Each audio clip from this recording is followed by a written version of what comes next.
Alright, everyone, I'm back. Sorry about that. I had to make a quick pit stop, if you know what I mean. Um, so, um, where were we? Oh, yes.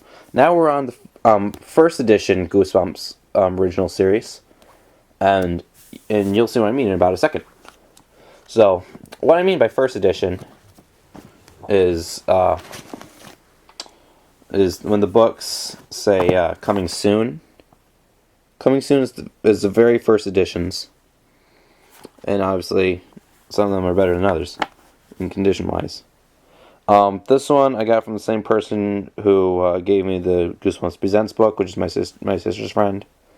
Obviously, and she has sisters too, so that's why they hole punched this, which makes me very sad. And it does not come with mask, obviously.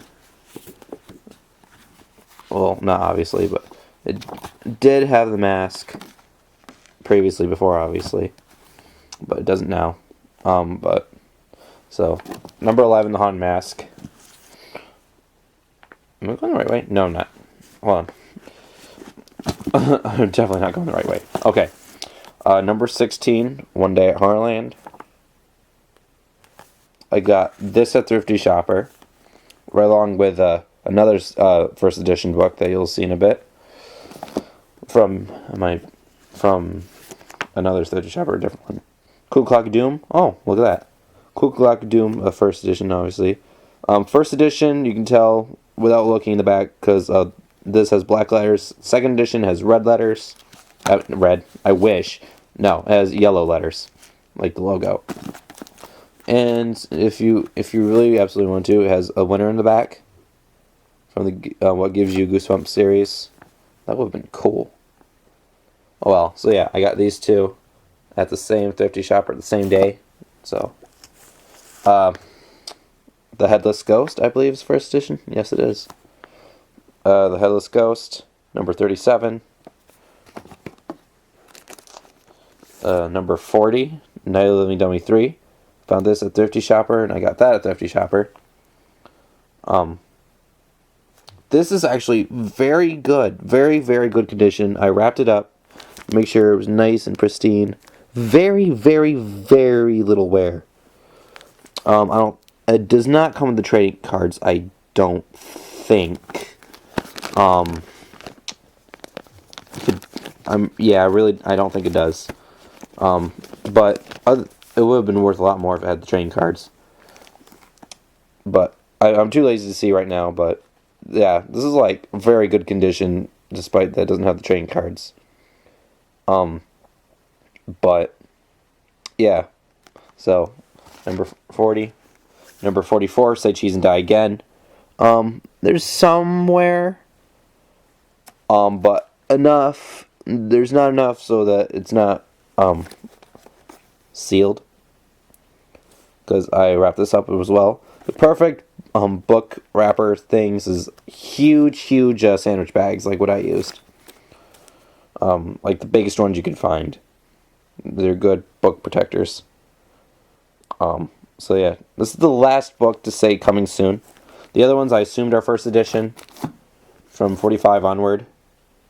So Ghost Cat number 45, Say Cheese and Die Again was number 44. So from 45 onward says don't miss the next book in this series. So I assume that they're the first editions. So this is the other book that my friend got from YMCA, who gave me Curse of the Purple Peanut Butter. That one. So there's that. Attack of the Jack-O-Lanterns, number 48. I saw someone read this in 4th grade.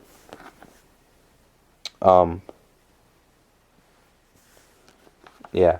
And surprise, comes with the bookmark. And it says trading cards, but it actually comes with the bookmark. Error? Maybe. But this is, every time I open this, I'm worried it's going to fall out because it's around that time. So I'm going to try to keep it as close as possible. But condition not too bad. Several creases. Obviously been read several times over. But not too bad condition, considering it still has the bookmark inside. Calling All Creeps, number 50. If I didn't say, that's number 48. Number 50, Calling All Creeps. I got this from a friend, as well as 3 other ones. Yeah, so I paid him to give me his books. Number 52, How I Learned to Fly. This was a really good book, actually. I did not mind this book at all. I almost read it a second time, actually. Like, I started to, but I don't normally read Goosebumps books a second time. But longest I ever read a book a second time was Phantom of the Auditorium, which you'll see in a bit. Because I thought I didn't read it, and then I ended up realizing I did, so I just stopped. I stopped on chapter 15, I think. But yeah, enough of that. So, yeah, How I Learned to Fly. Number 53, Chicken Chicken. This actually is my very, very, very, very, very first Goosebumps item in my collection. I got this at a yard sale that my dad's ex-girlfriend's daughter was holding. And it was there for $1, as well as some Fear Street books that I didn't know what the heck it was at the time. And I only had $1 anyway. So I got a Goosebumps book there.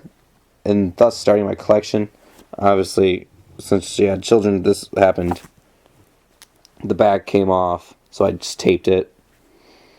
Apparently this was originally from Walmart, according to the sticker. So, I actually found a Bad Hair Day at Walmart once, but I never got it, which makes me sad. And I found Sweet Cheese and Die again at Walgreens, but it had someone's name on it in their back, and I think they just left it there, so I never got it. But, oh well. So yeah, my very first item in my collection of Goosebumps. And the first one I actually read fully. And it actually wasn't bad. Too bad it wasn't an episode, it would have been good.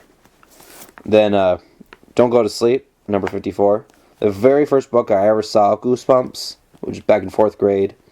I started reading it back then, but I never finished it because I didn't know what the heck Goosebumps was, nor did I really care as much. So I stopped reading it for a bit after like 5th grade. No, during 4th grade. And then apparently it was a TV series, and when I realized it was a TV series, I got back into the series and started obsessing over it again.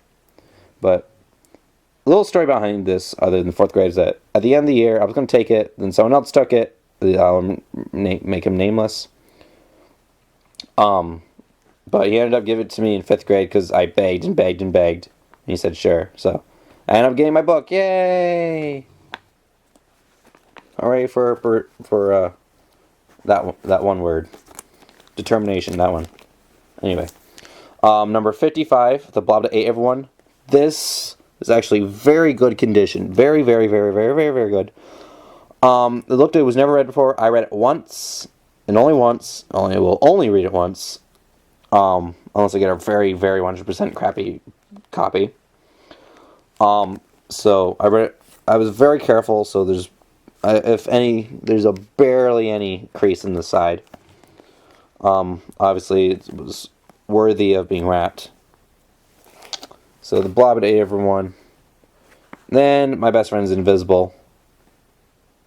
I got that at Thrifty Shopper too, by the way. Number 57, My Best Friend's Invisible. I got this at Salvation Army. It was not like this. It went under some serious damage over there. But it wasn't that bad of a book. The episode, it could have been better.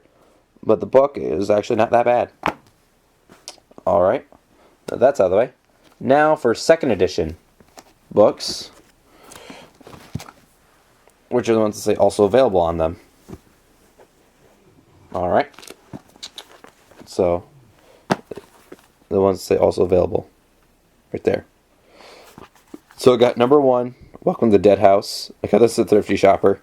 And this is the first and only book to say have 2 books on the side, on the bottom. So that's cool. So number 1, Welcome to Dead House. Number 2, Stay Out of the Basement. I got this is one of the other books I got from my sister's friends as a birthday present. Number 3, Monster Blood. I got this at Thrifty Shopper. So yeah, so that. Number 8, The Girl Who Cried Monster. Does not contain the bookmark, I don't think. No, it doesn't. Otherwise I would find it. This book's actually pretty thick for what it is. I don't know how many pages it is. I know definitely the longest in the original series is number 6. Let's Get Invisible, because I was a nerd and I decided to I decided to count every single page of every single original series book. So this has 137, I think. And I think Let's Get Invisible is like 146 or something like that. Anyway, number 11, The Haunted Mask. So I have first and second edition of this. I got this at Thrifty Shopper not too long ago. Pretty good condition for what it is. I know someone else who has this book. In first edition, I think, with no logo like this. So that's pretty rare. Number 14, The Werewolf of Fever Swamp. I got this the same day as I got Welcome to Dead House at a Thrifty Shopper. I actually saw the VHS to this at a Thrifty Shopper, but it didn't have the tape in it. And I found it again at a different Thrifty Shopper and it had the tape in it, but I didn't have money, so I couldn't buy it. So, but I think I have it recorded on tape. Well, I'll have to double check. So anyway, Werewolf Fever Swamp. Number 15, You Can't Scare Me. This one is my most prized one, other than numbers 53 and 54. Mostly because this is in the best condition of anything. Well, not really, but there's a bit of a crease here. There's barely any scratches on the logo. You probably can't see it right there. That's the only scratch on the logo. No one's ever read it. The back looks pristine. Like, the tiny dent on the word just right there. Very, very, very, very, very, very good. It's above very good, but under like new. That's how good in condition this is. Reason this isn't wrapped up is because I couldn't find any more paper. I ran out of the plastic baggies. But, so, definitely worth the find. And then, number 20, The Scarecrow Walks in Midnight. Got this at Thrifty Shopper. This is the first book in the series to have this logo of Goosebumps. Well, number 19, Deep Trouble, was the last one to have this logo. So, yeah. Next is number 22, Ghost Beach. This is the other book. This is one I got 4 books from a friend that gave me Calling All Creeps. This is the second one. Not a bad book. Number 24, Phantom of the Auditorium. Got this at Salvation Army. Same day I got My Best Friend's Invisible. Like I said, this is the one that I read quite a bit. Second time. These marks weren't right here when I got it. Number 25, Attack the Mutant. This is the third book that I got from that friend who gave me Calling All Creeps and Ghost Beach. I didn't mind this one. But I'm not really a supervillain guy myself. I didn't really like, like Marvel or DC or any of that. That was stupid, to be honest. But I'm slowly getting into it. Number 26, My Harriet's Adventure. This is, I think, it has some stuff on it. The logo's kind of beat up. I don't think, I got this at Thrifty Shopper anyway, by the way. I don't think this would be worthy for wrapping up. I think I would put a number 15 in here instead. But there were 2 copies of this at the same day at Thrifty Shopper. This was the best of the 2. So, got that. Goosebumps actually sell very well at Thrifty Shopper. Because, it's Goosebumps. What do you think? Number 27, Night in Terror Tower. I got this at Thrifty Shopper. You count here, I got a lot. As you can see, I got a lot of Goosebumps books from Thrifty Shopper. Most of them from one store. I only got like 2 or 3 from. Definitely got 2, but I think I got like 3 or 4 from a different store. So Night in Terror Tower.